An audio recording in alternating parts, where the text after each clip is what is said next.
This is the first section of my course on restructured electricity markets. In this section, I'm going to present a brief history of electricity market restructuring in Texas. I'll first mention regional entities in North America, then focus on ERCOT, the Texas Reliability Entity. I'll mention a little bit about regulatory jurisdiction, some milestones in electricity restructuring that has led us to the locational marginal pricing, or sometimes called nodal model. More recently, here in Texas, we've had some concerns with capacity adequacy, and I'll mention that. There'll be some conclusions and a homework exercise. In North America, there are a number of regional entities who are responsible for the reliability of the bulk transmission system. In Texas, the regional entity responsible is ERCOT. ERCOT is the regional entity for Texas, and you can see TRE there on the map showing TRE coincident with ERCOT. ERCOT is one of 8 such regional entities. ERCOT's responsible for maintaining reliability in ERCOT, and the various regional entities are under the authority of NERC, the North American Electric Reliability Corporation. ERCOT was formed in 1970 and covers most of Texas, as the map showed. Most electricity entities in ERCOT are under economic jurisdiction of the Public Utility Commission of Texas. This is a little unusual. In other states, and in the non-ERCOT part of Texas, economic regulation is typically through both the State Public Utility Commission and the Federal Energy Regulatory Commission. FERC, the Federal Energy Regulatory Commission, has jurisdiction typically over wholesale trade, whereas retail sales are under the jurisdiction of the State Public Utility Commission. That split of jurisdiction outside of Texas complicates restructuring. Let me start my history with a few milestones of electricity restructuring in the period from 1995 onwards. Well, prior to 1996, most electricity in Texas was supplied by vertically integrated utilities. What do I mean by vertically integrated utility? It's a firm that owns generation, let me abbreviate that by G, transmission T, distribution D, and a retail function combined in one company. So each of the 3 circles in my picture there illustrate a vertically integrated utility. That utility had transmission network, and it typically also had transmission lines between one utility and another. That's called a tie line. There was some wholesale trade on tie lines between the various utilities. And furthermore, there was some non-utility generation at cogeneration facilities and other so-called qualifying facilities. Vertical integration, where all of the functions were in one firm, with a few variations, has been typical in North America, and in fact worldwide, prior to electricity restructuring. Why would we have an arrangement like that? Well, if the industry is a natural monopoly, that means that there are economies of scale in either construction or operation or both. And those economies of scale, which means bigger is cheaper, if those economies of scale are large enough that one company in a region could build and operate the system more cheaply than 2 or more, then it makes sense to set up the industry so that there are large single companies serving all of these functions in a given region. So, vertical integration is the most effective arrangement if the industry is a natural monopoly. As I mentioned, there are some variations. Sometimes there was a generation and transmission company that sold to a distribution and retail company. The retailer in all of these arrangements had an exclusive franchise to sell to the retail customers in their franchise area. And typically, the price or tariff that the retailer set was actually set by the regulator. And it was set by the regulator to recover the cost of construction and operation of the various functions of the utility, plus a return on equity, also approved by the regulator. One of the issues with this sort of arrangement is that there was limited incentive to the utility to minimize costs or to innovate. In my references, you'll see a few papers, and one of them is by Averch and Johnson, which was the original paper that discovered or pointed out that there was a bias to overinvest in capital equipment when an entity was regulated under cost of service regulation.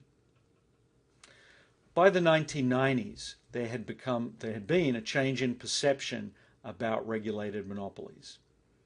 This was driven by a number of reasons. Several other industries, telephone, telecommunications more generally, and transport, had been restructured into competitive industries.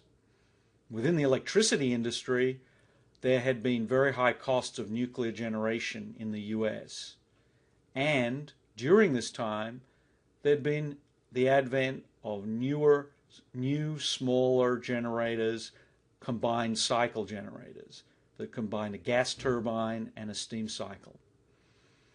This meant that there was a realization that vertical integration may not have been the best approach, and that the industry was perhaps no longer a natural monopoly. Well, what that really meant was that we had to think about the industry as not one monolithic set of a company with all of these functions, but a collection of different functions, G, T, D, R, that could be separated. And because of the changes in the cost structure of generation, there was a realization that the generation sector was not necessarily a natural monopoly, and that there was therefore a potential for competition. On the other hand, transmission and distribution was still understood to be a natural monopoly and would therefore remain regulated. In several states, this realization resulted in legislation. In Texas, in 1995, there was an amendment to the Public Utility Regulatory Act that provided for wholesale competition involving non-utilities. This mostly meant generators as independent power producers. And this was consistent with a worldwide trend to harness competition in the generation sector. In 1996, ERCOT formed the ERCOT Independent System Operator, and wholesale competition involving non-utilities began. Most of the new generation from this time forward was combined cycle gas turbines until the early 21st century.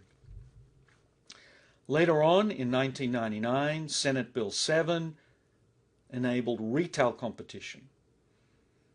The vertically integrated utilities that were investor-owned were required to split their functions. They didn't have to break up into separate companies, but they had to separate their functions internally into generation that sold energy at wholesale, transmission and distribution that continued to be regulated in a cost of service manner by the Public Utility Commission of Texas, and a retailer, another element of the vertically integrated utility, now unbundled into a separate function who sells to the consumer of energy.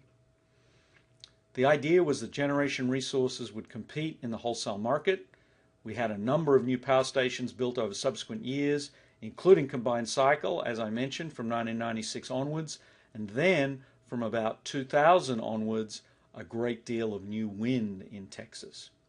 We had new retailers competing in the retail market to serve the customer load, and as I mentioned a couple of times, transmission and distribution remained as a regulated entity, receiving cost of service and a return on equity.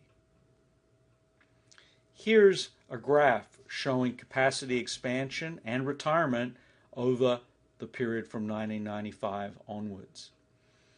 You can see the bars above zero indicate additions, that from 1999 onwards to 2004, but a little bit later, most of the new additions were gas combined cycle. After the turn of the century, however, we've started to see an increasing amount of wind added in Texas. They're the orange bars. And we've seen some retirement of older plant. They're the bars that extend down in the negative direction. In 2001, ERCOT ISO, the ERCOT Independent System Operator, became the single control area operator, now called Balancing Authority. Instead of having 10 separate balancing authorities that were run by the historic vertically integrated utilities in Texas, that was all combined into one. A day-ahead scheduling process was established, and a new type of organizational entity, a qualified scheduling entity, was created. The idea was that they would be the entity that represented generators to ERCOT, represented customers, retail customers to ERCOT, and submitted balanced schedules of generation to meet demand. There was also a market established called the balancing market.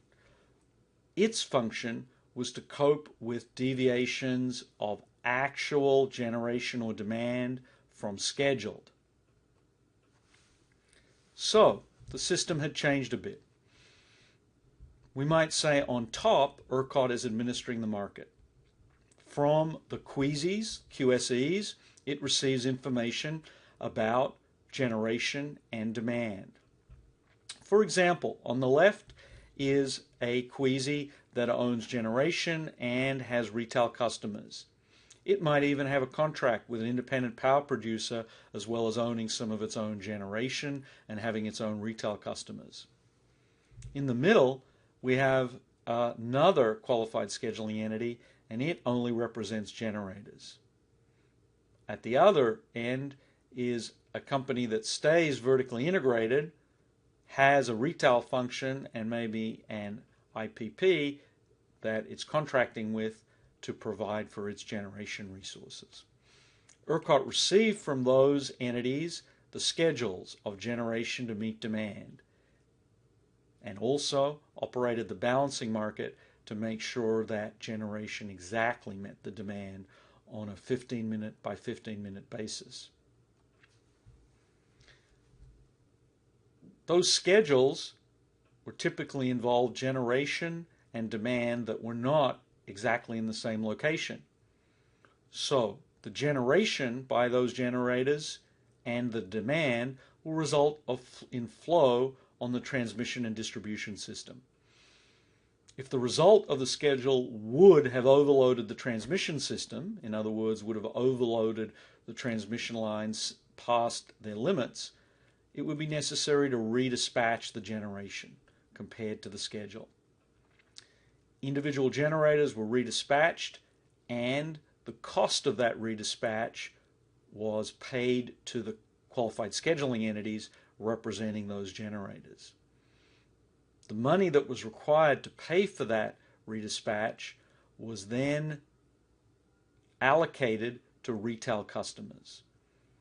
In the electricity industry, these sort of costs that are charged or allocated to customers are often referred to as being uplifted.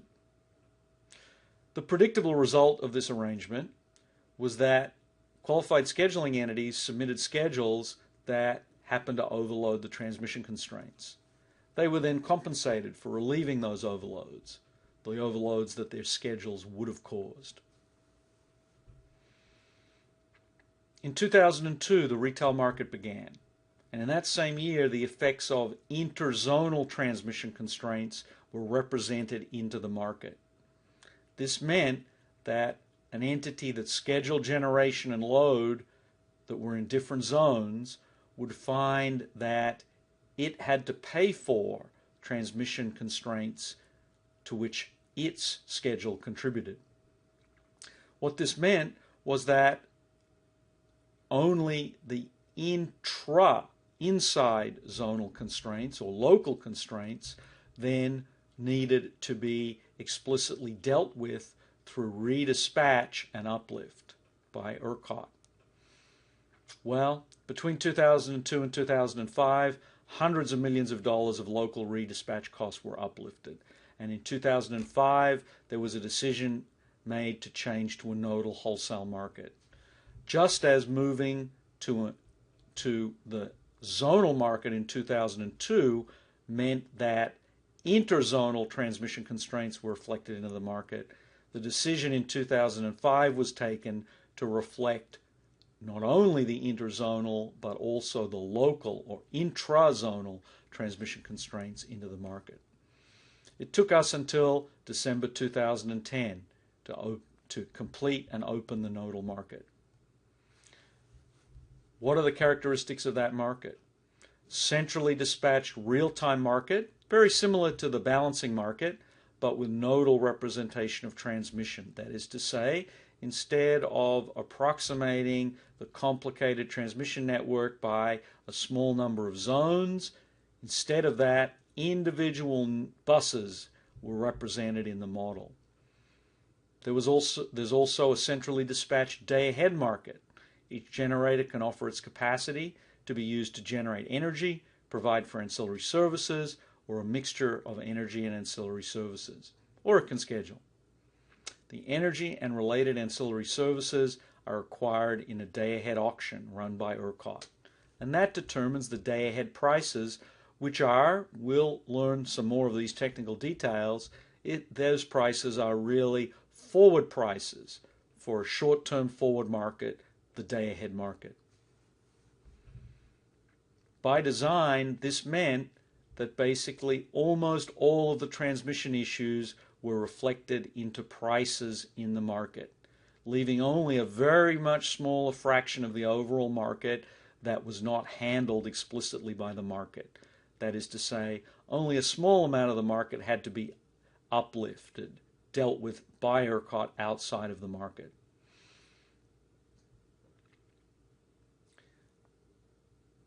Some of those constraints include the provision of ancillary services, the cost of losses, redispatch cost due to transmission constraints not represented in the nodal market, and the reliability unit commitment. They're a relatively small part of the whole market, meaning that generators would be exposed to locational prices that value the lion's share of their contribution to the market. Consumption, however, remains exposed to zonal averages of nodal prices. If you want to see the prices in ERCOT, you can look at a locational pricing market for ERCOT. It's at that website. If you're not in ERCOT, or even if you are, you might think about the following question. Do you have retail choice for your retail electricity purchases? Recently, in ERCOT, we've had some concern about whether or not enough generation is being built. After 2003, most new generation additions in ERCOT have been wind, and West Texas wind, which forms the bulk of that new generation, mostly generates off-peak and does not contribute much to meeting peak demand. I'm going to show a slide in a moment that shows the capacity in ERCOT. It's showing for wind an estimate of the contribution of wind to meeting the demand at peak, which is much smaller than its capacity. In 2011, we had extreme temperatures, and that resulted in a record peak demand. And as I mentioned, we have current concerns in Texas about whether our generation capacity will be adequate. Here you can see what's happened over time. That build-out of combined cycle plants starting in the mid-90s but really accelerating led to quite a lot of supply around about the 2001, 2002, 2003 time frame. Then we started to see a lot more wind being built. And although the total capacity, if you count a megawatt of wind capacity as 1 megawatt, although the total capacity has increased significantly, when we reflect the availability of wind on peak, in fact, what has happened in ERCOT is the capacity has stayed pretty static for several years. The yellow curve shows demand, and as you can see, in 2011 we had record peak demand, and it's getting kind of close to the generation capacity. Well, this completes my brief history of ERCOT. I described regional entities, ERCOT, regulatory jurisdiction, milestones in restructuring, an overview of the LNP market and particularly its motivations, and some recent capacity adequacy concerns. If you're interested in some further references, I drew this work from a chapter in a book called Electricity Deregulation, Where to From Here. You might check that out. There's also the paper that I referred to about incentives to firms. And finally, here's a homework exercise. You might check out the ERCOT LMP map and print out at a particular time. If you're in a different area, you might try finding a locational marginal pricing map from your own area. I'd like you to specify the highest price in ERCOT at the time and the lowest price in ERCOT, and the difference between the highest and lowest prices. If you pick a time of the day when transmission constraints are not binding, what you'll find is that the highest and lowest price might be the same. But the interesting case is when you find a time when the prices are very different.